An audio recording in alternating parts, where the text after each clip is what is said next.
And now, so that you can hear some more particulars about our program, I'd like to introduce Jen Kendall and Scott Tily. Jen is our principal of early and lower schools. Scott is the principal of grades 4 to 5 in middle school. They'd like to tell you some more about these programs and some exciting things in the wind. Come on up, Scott.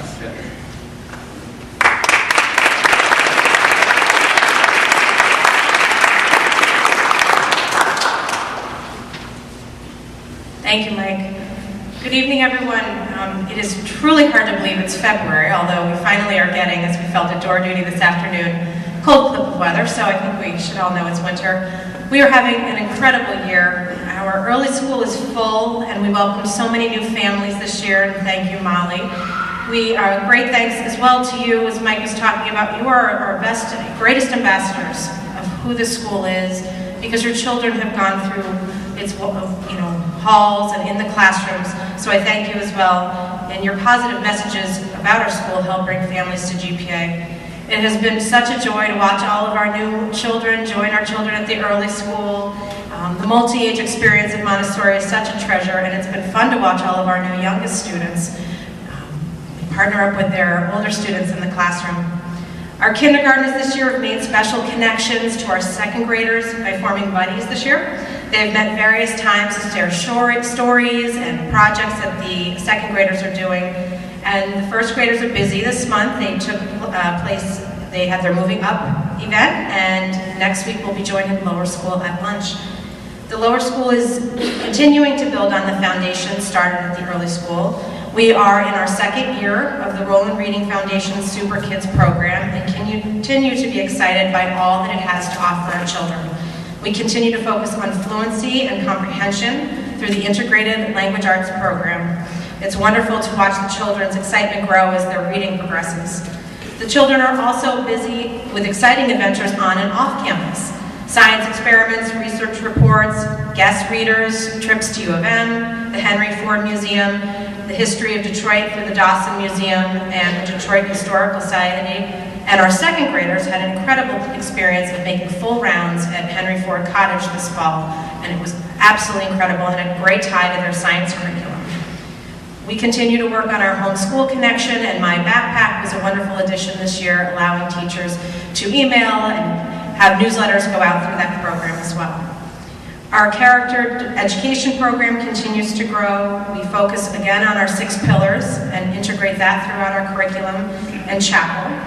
And a character education committee was put together this year of teachers and administrators, and we're working through this year to create skills-based lessons that the children are doing within their homeroom classrooms. And Dr. Blau will be coming through this winter and spring to also introduce conflict resolution skills to our children through mini lessons in the classroom.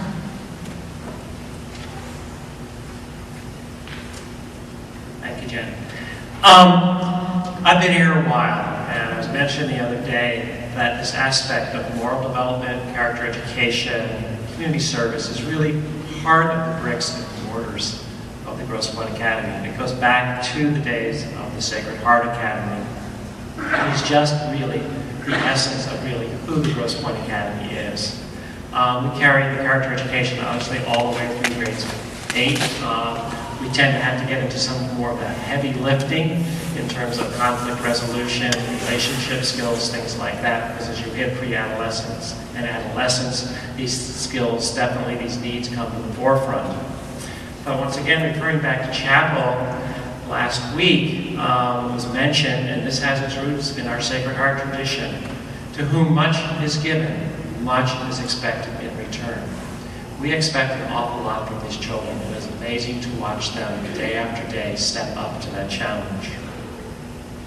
Getting on the more curricular side of things, in grades 4 or 5, this was our first year of not looping. 5th grade students did not stay with the 4th grade teacher for the first time in over 20 years. It took a few years to make this decision, but as we looked at the needs of the children, the needs of the program, we realized that we could have a much stronger academic program by making this adjustment, and also a much better social environment for the children. And this has worked very, very well this year. Like the lower school, the 4 or 5 students are very actively engaged in their learning. Whether it's in their writer's workshop, their reader's theater, or the new science kits that we've gotten them, they are involved. They are actively learning, actively doing. The middle school has also made several changes. We've done an increased emphasis on the reading and the writing in the 6th grade in a manner that has maintained a very high level of enthusiasm for both of these subjects.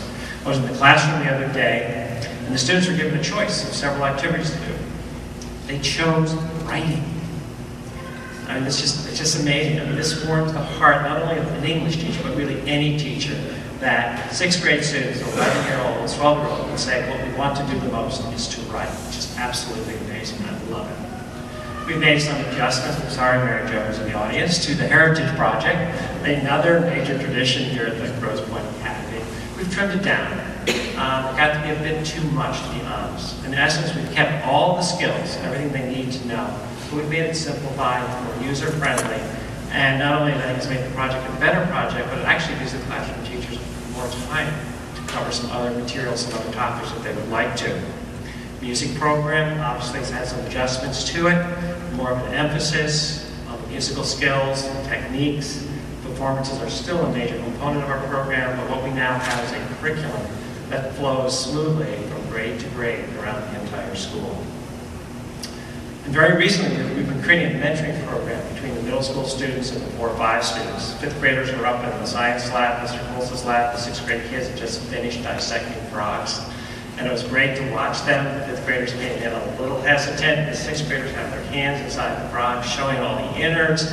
And within about 7 or 8 minutes, about half of the 5th graders got in there too. They were touching the frog and having a great time. It was really a wonderful experience for all of them. We were also adjusted the 4 or 5 science fair where it's going to be. 7th grade science fair project is due in March for the Metro Science Fair. What we're going to do is have them finish their project up and then have those 7th grade students mentor 4 or 5 students, match them up based upon interest levels. So we're really trying to get the lower school, the 4 or 5 kids, much more engaged in the program and give leadership opportunities to our older kids.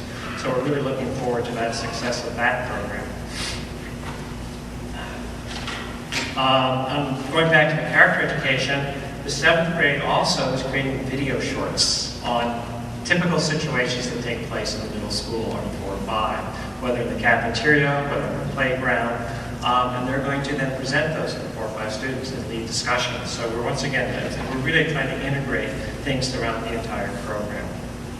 We're also looking top to bottom, the whole middle school structure, especially at the transition into 6th grade, to make that smoother for both the parents and the students. We've generated a fair number of ideas ourselves. We'll blend those with Lars's when he gets here, and then make the improvements that are necessary to move that program forward. On a broader note, this year we've had large discussions about 21st century learning skills. We broke the teachers into what we called cohorts. They were grades 1 through 8 mixed together, and they have been discussing on a bi-weekly basis what are the implications of these skills, which tend to be referred to as critical thinking, collaboration, communication, creativity. They have some very rich, very varied conversations, and they're having an impact on how they look at how they teach and how they deliver their instruction. So it's been a very, very productive year, lots of changes. All of these things just are constantly improving the education here at the Academy. Thanks, Scott.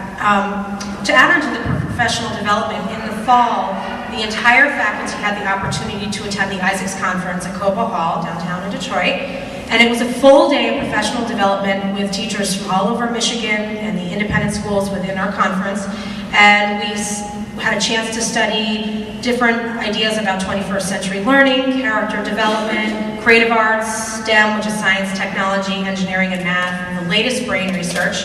And got to hear from Guy Kawasaki at lunch, which was very energetic, and he was very energetic and exciting. And it was a wonderful experience. We're extremely grateful for that opportunity. During the year, you heard from Mike that we have been busy. A technology committee was put together, made up of Scott and myself, Renee Martin, Leslie Adamo, Claudia Leslie, Dee Dee DeBoer, Lynn Patton, and led by Robert Rockty, our Director of Technology. And we have been hard at work developing a vision and plan for technology here at the Grosse Pointe Academy. We look to enhance technology to support 21st century learning, and in 2012-13, we will replace the machines in the classrooms, lab, and library with the Apple platform. This is a very exciting plan for us and for our school. We're excited as the technology will be a tool to enrich our curriculum, and we look forward to sharing with you more detailed information about the Academy's technology plan in the coming months, and there will be an announcement from our auction chairs regarding fundraising efforts for this new technology. Mike referred to the success of our graduates earlier on in the speech. I see some parents here who have some graduates. I also have a son who's a junior, and I've been trying to collect as much information as I can about how well these students are doing. And the more I talk to the parents, the more I'm absolutely amazed at how well these students are doing. The number of honors and advanced placement courses these students are taking is absolutely remarkable. They're out there and they're just devouring the curriculums that are being offered to them. I just can't tell you. When I call up some of these parents and I hear what these kids are doing, it just really is remarkable. Last year, we had a graduating class who received slightly over $250,000 in scholarships, were awarded over $250,000 in scholarships. We're just beginning to get some of that information back this year, and we are very proud to announce that for the third year running, the Grosse Pointe Academy graduate has been offered a full scholarship at University Liggett School, all 4 years, okay? A merit scholarship, once again, as I say, for the third year running, has been awarded to a Grosse Pointe Academy graduate. And it truly, truly is an honor. It's pretty amazing that we have that kind of track record. When I did middle school information night just about a week or so ago, one of the questions came up was, how do these kids make the transition from the smaller school to bigger high schools, sometimes significantly much larger than we are? Extremely well. As I say, as I collected this information, I'm talking to kids that are going to like 7 or 8 different high schools. They are performing well in each and every one of them. It makes no difference whether it's as large as Grosse Pointe South, a little bit smaller, you know, like University Liggett, or Detroit Country Day, Cranbrook, the Catholic schools, U of D. They are performing well in all of those schools. What the Academy does for them is it gives them an environment, okay, in which they can have an incredible relationship with the adults, which actually affords them very well in high school, because of the chance for leadership here that they don't get in a larger school. So these kids go out with a sense of confidence and eagerness. I mean, they are ready. They really want to go out, and they want the challenge of the high school. These kids go really out there, ready to spread their wings and to take on the world. Thank you again for coming tonight.